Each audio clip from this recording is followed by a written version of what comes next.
Are you tired of consecutively losing money with each trade? Yeah, I was there too. So in this video, I want to show you the 3 most common mistakes that I see among beginner traders. That way you know to avoid them, and that way you can make consistent profits. Cue the intro.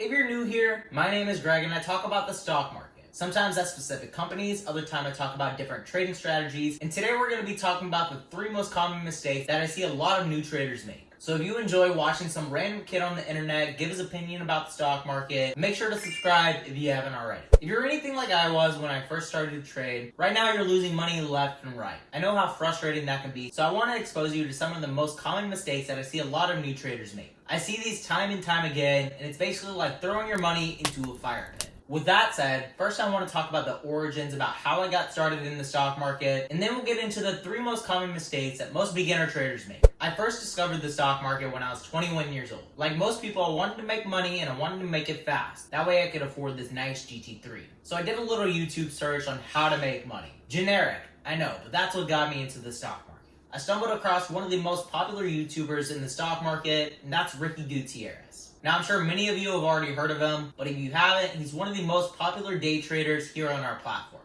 He's got the cars, he's got the girl, he's the same age as me, so I followed in his footsteps. Little did I know, though, day trading is one of the hardest skills to learn as a new trader. If you look up the statistics on it, most traders fail and end up quitting.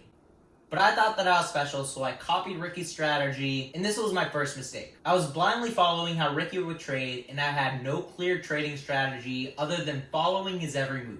I was basically trying to copy and paste his trades. And I see this so often with new traders. A lot of new traders like to be given what to trade and when to trade it. Some of them will even sign up for alert services that let them know when their favorite YouTuber makes a trade. But this copy and paste strategy is a surefire way to lose a lot of money. And I know what you're thinking. Well, if I buy and sell at the same price as that trader, then I'm going to make the same amount of profits. And while that is true, the odds still aren't in your favor. Let me explain. You see, stocks move fast, sometimes very fast depending on what you're trading. And when it comes to buying a stock, you might enter the trade at a different time, and if you enter a minute later, you might be buying it at a higher price, or if you're lucky enough, you'll buy it at a lower price than the person that you're copying. The chances are pretty unlikely that you're buying it at the same cost at different times. And the same thing applies to when you're selling a stock. You're probably not going to sell the stock at the same price and the same time because everybody in the stock market has different goals and different expectations. Some people like to scalp the market for penny moves with a lot of money, and other traders like me like to use leverage with options trading. That way we can make the most profits with the least down. And this is why it's crucial to do your own research and value analysis before you enter into a stock. Every time before I enter a trade, I go through a 3-step process. First, I'll check the market sentiment about the specific company. You can do this by going into Robinhood, typing in the ticker symbol, and reading the news. This way, you'll get an idea of how investors feel about the company and whether or not it's going to be going up or if it'll sell off. The second thing that I look at is how the stock has traded throughout the day. And this is one of the keys to success in the stock market. I determine whether or not the stock is undervalued. So if it's a large or a mega cap company that's down 2% for the day, and they've been trending up for the last 6 months, then it's probably a good time to buy. And that brings me to my 3rd step in this process. I'll do a price analysis of how the stock's been trading over the long term. Usually I'll use a 6-month chart, that way I can get the general feel for the direction that the stock has been heading, and if they're at or near a critical support line, then I'll buy in. This 3-step process isn't 100% foolproof. I still make mistakes from time to time, but for the most part, I'm consistently profitable.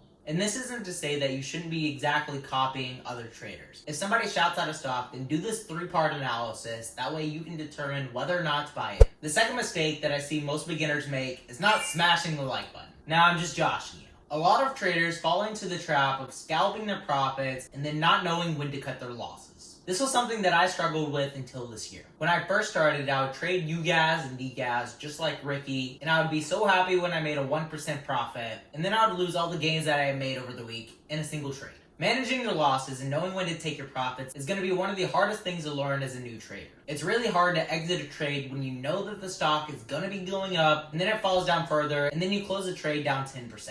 I know it sucks, and I've been there countless times in the past. So it's important to set a hard stop loss. Stop losses are a little bit different for everybody because everybody has a different risk tolerance. So you need to determine how much you're willing to risk with every trade you make. For some people, that's a 5% loss. For others, it's just $100. Personally, I think that the dollar amount loss is a much better approach because whenever you're scaling your account up, you're losing the same amount of money with $1,000 as you are with $10,000. So if you're making a trade with $500 and you set your stop loss at 100 over 500 is a 20% loss. In order to determine your stop loss, divide how much you're willing to lose by how much you're putting into the trade. And you can go as far as to set a stop loss on Robinhood. That way it automatically closes out of the trade for you whenever it hits your stop loss. Now this is the defense for your trading account. So let's talk about offense and knowing when to take your profits. There's actually a few ways that you can do this. You can use the same strategy as your stop loss method and set a specific amount of money that you want to make with every single trade. Just make sure that your take profit amount is more than your stop loss. Otherwise, if you have a 50-50 ratio of wins to losses, you're going to be breaking even. And worse, if you don't have a 50% win rate, then you're losing money. I think that a 2-to-1 ratio would probably be best. So if your stop loss is $100, then set your take profit to $200. The next strategy for taking profits is percent gains. With options trading, you can make over 1,000% depending on what you pay for the contract, the intrinsic value, and then the Greeks that make up the extrinsic value. These option opportunities are rare, but they are out there. Personally, I don't shoot for the stars with the 1,000% gains, and I'm pretty happy with the 30% average that I see. So if I were to use the percent gain method, I would shoot for about 30% profit with each trade. If you're looking to trade stocks instead of options, then you should be looking for about a 2 to 5% gain, depending on how much the stock moves. And the final take profit strategy that I personally use revolves around stock price analysis. I'll look at the stock chart over on Thinkorswim and I'll determine support and resistance lines to develop an exit strategy. So before I even enter a trade, I know exactly what price I'm going to be getting out at. I find a reasonable resistance line that I think that the stock is going to hit, and if it hits that price point, then I'm going to be selling out. With this method, you might end up selling a little bit early if it goes to the next resistance, but at least you took your profits. It's always better to lock in profits than watch the stock turn the other way and work against you. So now that we covered when to take your profits and when to cut losses, let's get into the final mistake that I see a ton of newbies make. As a new trader, you're probably looking for new opportunities to trade every minute of the day. I know it's really exciting to exit one trade and enter into another one immediately, but you have to take it slow. This is so common among new traders where they just take too many positions. Whenever you're trading, you don't want to be focused on the amount of trades that you make or the quantity. You want to focus on the quality of the exchange. And this goes back to my 3-step method that I mentioned earlier. You want to look for quality setups or trades that have a lot more potential for upside than you can possibly lose. I know a lot of you have probably heard of the PDT rule and you probably despise it because you want to make 10 trades a day just like your favorite YouTuber, but unfortunately you're limited to 3-day trades a week, and this isn't to keep the little guy down. This rule was put into place to protect new traders. It's common knowledge and statistics that the more opportunities you take, the higher your likelihood of success. And while that rings true, there's also an increased likelihood of failure. If you're a new trader, then you probably don't know the difference between a good and a bad opportunity. So I want to encourage you, if you want to take on more trades, that you do this with simulation or paper trading. That way you can learn from your mistakes free of charge. But ultimately, the key to success in the stock market is quality over quantity. One way that you can make sure that you're entering into a good trade is checking the risk to reward ratio.